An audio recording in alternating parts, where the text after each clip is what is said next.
saya Hans di sini. Sekarang saya akan mewawancarai baik. Saya mau menanyakan bagaimana cara menjadi ketua NKRI.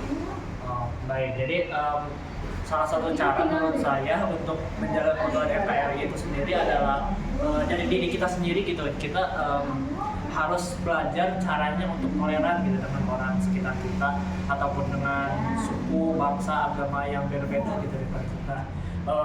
Mungkin memang itu harus dilatih dari kecil, tetapi bukan maksudnya kita terlambat kalau memang kita sudah dewasa ataupun memang sudah lansia gitu. Jika memang kita masih belum menerapkan prinsip untuk toleran gitu terhadap sesama kita. Jadi intinya jika kita memang bisa toleran terhadap sesama kita, itu dapat menjadi salah satu bentuk supaya kita sebagai warga negara Indonesia itu dapat lebih solid gitu, sehingga itu menjadi sarana bagi kita untuk mencegah kehancuran NKRI. Ya, menurut kamu sendiri ada nggak tantangannya Tantangan di kehidupan sehari-hari? Tantangannya sih pasti banyak ya, kayak mungkin dari keseharian kita yang mungkin kayak kebanyakan, mungkin kita pernah berpikir untuk kayak apalah itu agama, kayak mungkin nggak bener lah, atau itu suku apalah nggak bener lah tradisinya atau apa, mungkin kita pernah berpikir seperti itu, dan itu memang menjadi salah satu tantangan bagi kita sendiri karena emang adanya hawa nafsu gitu untuk mengkritik sekitar kita bahwa memang sebenarnya itu tidak boleh gitu. Jadi ya memang harus dilatih gitu kita hawa nafsu. Di solusinya kita melatih diri kita sendiri ya. Solusinya lebih melatih ke diri kita sendiri dan juga menerapkan prinsip-prinsip Pancasila, lebih tepatnya untuk lebih toleran dan juga lebih mengerti orang sekitar kita. Dengan begitu kita bisa menjaga keperluan NKRI, dan itu juga memang harus ditanamkan sejak dini gitu ya, jika memang kita punya anak atau memang ada adik kelas kita gitu. Dengan mengajarkan hal itu, kita bisa dalam berpartisipasi gitu dalam menjaga keutuhan NKRI. Ya, itu sekian. Ya baik, dan untuk pertanyaan terakhir, kan kita itu sebagai generasi Z, generasi muda ya, Mas. menurut kamu gimana yang bisa secara individu sendiri dilakukan? Sebagai generasi Z, oke. Tapi secara generasi Z mungkin kita harus kembali lagi, kita harus menjaga sikap kita dan berperilaku kepada orang sekitar kita gitu. Entah itu orang yang berbeda agama, berbeda suku, berbeda bahasa dan sebagainya lah. Kita harus toleran, memiliki sikap toleran di dalam diri kita supaya kita bisa menghargai sesama kita gitu walaupun berbeda-beda. Ya, gitu. Oke baik, terima kasih atas jawabannya yang sangat brilliant ya. Makasih. Baik, saya Raven dan saya akan mewawancarai teman saya yang bernama Hans. Saya akan mewawancara tentang menjaga keutuhan NKRI. Yang pertama, pertanyaannya, bagaimana cara Anda menjaga keutuhan NKRI? Ya baik, untuk saat ini ya seperti tadi untuk narasumber yang saya sudah wawancara yaitu Michael. Ya sebetulnya memang kita itu harus menjaga keutuhan NKRI ini dengan cara kita toleransi sesama umat, terutama dalam agama ya.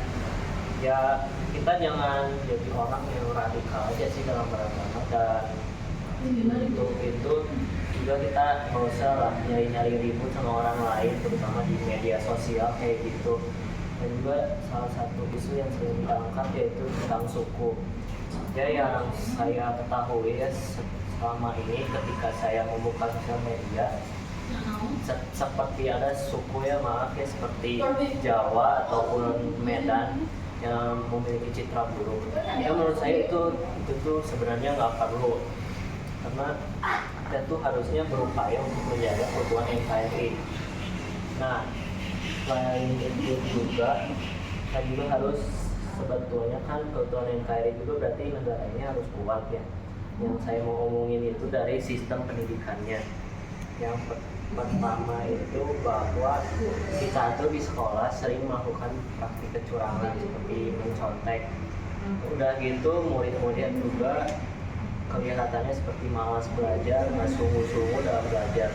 Itu juga sebenarnya bisa ditentuin sih sama faktor gimana cara guru ngajarnya yang mungkin terkadang membosankan. yang cuma kerjaannya itu cuma asal beres aja terus ngasih tugas terus. Nah itu juga yang membuat kenapa sebenarnya negara Indonesia dari sistem pendidikan itu nggak terlalu kuat gitu. Itu juga bisa nentuin. Nah itu juga nantinya berimbas.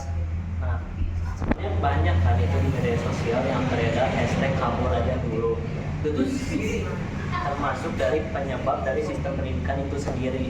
Jadi banyak siswa yang kebanyakan tuh lulus dari kelas 12. Emang sih nggak sedikit yang nyari perguruan tinggi di Indonesia ini sendiri. Cuman banyak juga kan yang mengambil ujung-ujungnya mengambil beasiswa dari luar negeri. Itu juga sebagai bentuk dari ketidakkepercayaan siswa-siswa kita sendiri di Indonesia ini yang nggak percaya sama pendidikan di sini. Belum lagi udah gitu kan kita tuh sekolah 12 tahun. Terus terutama kalau yang nggak sungguh-sungguh belajar, ilmunya nggak kepake, udah gitu pas masuk dunia kerja gajinya sedikit, kriterianya banyak, dan itulah yang buat kenapa banyak yang jenuh. Dan ya kita pun harus lah supaya negara ini utuh, kita kayak pemerintah tuh harus membangun kepercayaan sama masyarakatnya sendiri. Sedangkan kalau kita aja ya belajar 12 tahun tambah kuliah ngabisin banyak duit gitu, udah kerja malah nggak balik modal uangnya.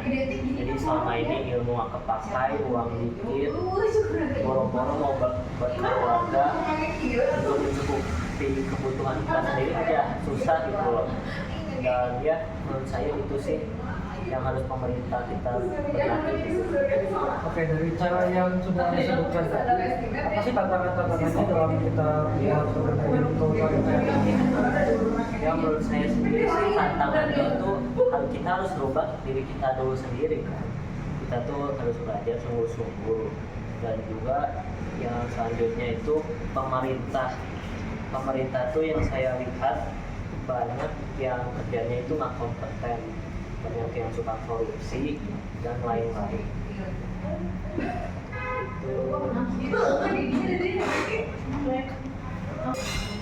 Ya dari pemerintah dibenahi sistemnya, pendidikan juga guru tuh harus itu dibenahi, di training lebih lagi supaya pembelajaran itu tidak membosankan dan ilmunya itu nanti ujungnya dapat bermanfaat.